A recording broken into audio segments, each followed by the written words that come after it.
നിങ്ങളുടെ ഇഷ്ട പരമ്പരകൾ എക്സ്ക്ലൂസീവായി സൺ നെക്സ്റ്റ് ആപ്പിലൂടെ തികച്ചും ഫ്രീ ആയി ഇപ്പോഴേ ആപ്പ് ഡൗൺലോഡ് ചെയ്യൂ.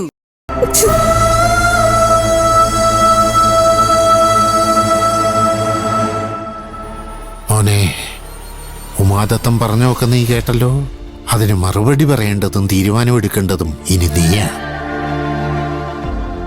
എല്ലാം അറിഞ്ഞിട്ടും ഒന്നും അറിയാത്ത പോലെ നിൽക്കേണ്ടി വരുന്നത് ഈ കുപ്പായം ഇട്ടതുകൊണ്ട് മാത്രമാ.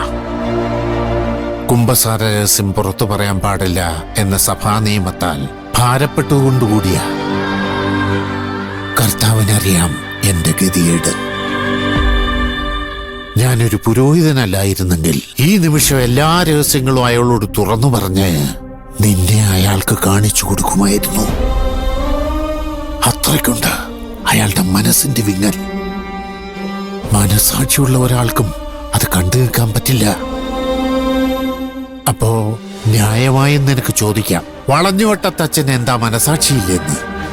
പിന്നെ നിങ്ങൾ ഏത് ഗോവിന്ദപുരത്തെ കർത്താവിന്റെ ദാസനാണെന്ന്? ചില നേരത്ത് കർത്താവിന്റെ ദാസനെന്നല്ല, കർത്താവിന് പോലും ഉത്തരം മുട്ടും.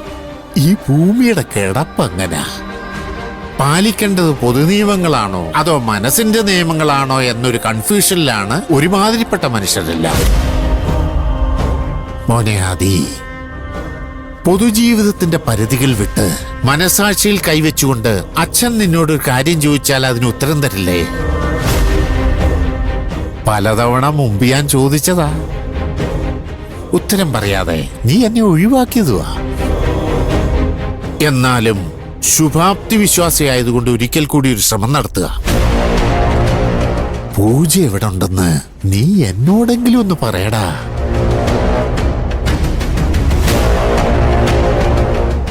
എനിക്കറിയില്ല അച്ചോ.